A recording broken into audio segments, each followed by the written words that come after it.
नमस्ते, मैं राशि रंगीन। आज पढ़ेंगे कक्षा 7 की हिंदी, जिसमें पाठ नंबर 6 रक्त और हमारा शरीर। इसमें पहला भाग पढ़ चुके हैं, आज पढ़ेंगे भाग नंबर 2। देखिए, हाँ, ऐसे समय में उस व्यक्ति को जल्दी से डॉक्टर के पास ले जाना चाहिए। ज़रूरत समझने पर इसी स्थिति से निपटने के लिए कुछ टाँके भी लगाने पड़ सकते हैं, किंतु डॉक्टर के पास पहुंचने तक के समय में चोट के स्थान पर कसकर एक साफ कपड़ा बांध देना चाहिए। दबाव पड़ने से रक्त का बहना कम हो जाता है, जो उस व्यक्ति के लिए काफ़ी लाभप्रद सिद्ध हो सकता है। किंतु अगर बहुत अधिक रक्त बह जाए तो उसे रक्त चढ़ाने की ज़रूरत भी पड़ सकती है, दीदी ने समझाते हुए कहा। अनिल ने कहा, क्या ऐसे समय में किसी भी व्यक्ति का खून काम आ सकता है? दीदी बोली, अनिल, हर किसी का रक्त एक सा नहीं होता है। कुछ विशेष गुणों के आधार पर रक्त को 4 मुख्य वर्गों में बांट दिया गया है। ज़रूरतमंद व्यक्ति के रक्त समूह की जांच करने के बाद उसे उसी रक्त समूह का रक्त चढ़ाया जाता है। लेकिन ज़रूरत के समय यदि उस रक्त समूह का कोई व्यक्ति मिले ही नहीं, तब अनिल ने पूछा।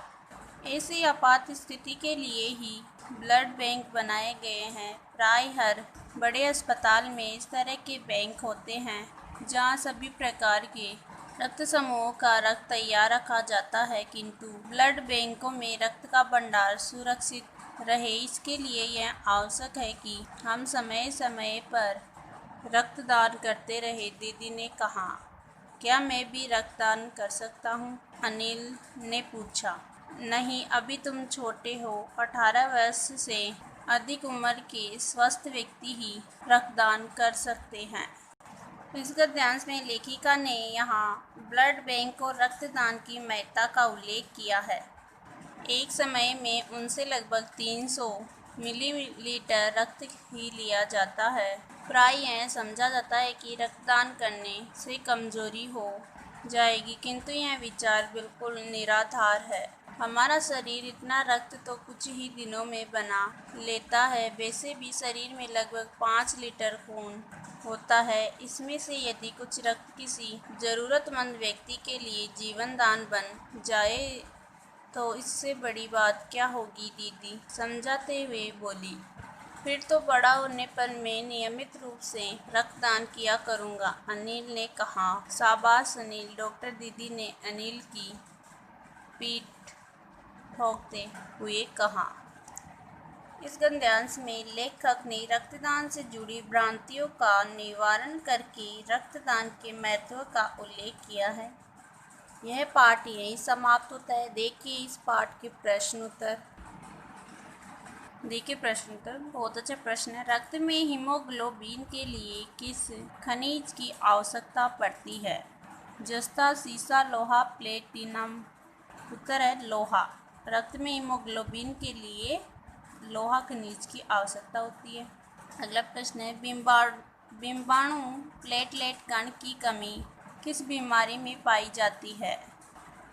Typhoid, malaria, dengue, filaria. बिंबाणु की कमी, तो देखिए डेंगू बीमारी में पाई जाती है। देखिए, रक्त के बहाव को रोकने के लिए क्या करना चाहिए? तो रक्त के बहाव को रोकने के लिए चोट वाले स्थान पर एक साफ कपड़ा बांध देना चाहिए। दबाव पड़ने से रक्त बहना बंद या कम हो जाता है। अगला प्रश्न है, खून को भानुमति का पिटारा क्यों कहा जाता है? तो देखिए, भानुमति का पिटारा एक लोकोक्ति है, जिसका अर्थ है किसी एक वस्तु में अनेक अनोखी वस्तुओं का छिपा होना। रक्त भी ऊपर से तो एक लाल रंग का द्रव्य मात्र दिखाई देता है, लेकिन सूक्ष्मदर्शी से देखे जाने पर उसमें लाखों करोड़ों की संख्या में लाल कण, सफ़ेद कण तथा बिंबाणु दिखाई देते हैं। इसलिए रक्त को भानुमति का पिटारा कहा गया है। अगला प्रश्न है, एनीमिया से बचने के लिए हमें क्या क्या खाना चाहिए?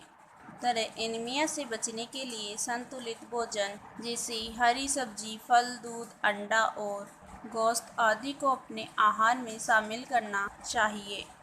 अगला प्रश्न है पेट में कीड़े क्यों हो जाते हैं, इनसे कैसे बचा जा सकता है? उत्तर है पेट में कीड़े दूषित भोज्य पदार्थों के सेवन से उत्पन्न हो जाते हैं। इनसे बचने के लिए हमें पूरी सफाई के साथ बनाए गए खाद्य पदार्थों खाना चाहिए। भोजन करने से पहले हाथ अच्छी तरह धोने चाहिए और स्वच्छ जल पीना चाहिए। भोजन बनाने में भी पूरी साफ सफाई बरतनी चाहिए। शौच के लिए खुले में बाहर नहीं जाना चाहिए तथा नंगे पैर नहीं घूमना चाहिए। अगला प्रश्न है रक्त के सफ़ेद कणों को वीर सिपाही क्यों कहा गया है? उत्तर है रक्त के सफ़ेद कण बाहर से शरीर में प्रवेश करने वाले रोगाणुओं का सामना करके उन्हें नष्ट कर देते हैं। इस प्रकार ये बहुत रोगों से शरीर की रक्षा करते हैं। इसी कारण इन्हें शरीर के वीर सिपाही कहा गया है। अगला प्रश्न है ब्लड बैंक में रक्तदान से क्या लाभ है? तो देखिए ब्लड बैंक में विभिन्न वर्गों का रक्त संग्रहित रहता है। यह रक्तदान करने वाले व्यक्तियों से प्राप्त होता है। जब किसी व्यक्ति को रक्त चढ़ाने की आवश्यकता होती है तो उसके वर्ग का रक्त ब्लड बैंक से मिल जाता है। इससे रोगी को जीवन दान प्राप्त होता है। ब्लड बैंकों में रक्तदान करना बहुत पुण्य का काम है। अंतिम प्रश्न है सांस लेने पर शुद्ध वायु से जो ऑक्सीजन प्राप्त होती है उसे शरीर के हर हिस्से में कौन पहुंचाता है? सफ़ेद कण, सांस नली, लाल कण या फेफड़े? उत्तर है लाल कण। इस पाठ की प्रश्नोत्तरी समाप्त है। धन्यवाद।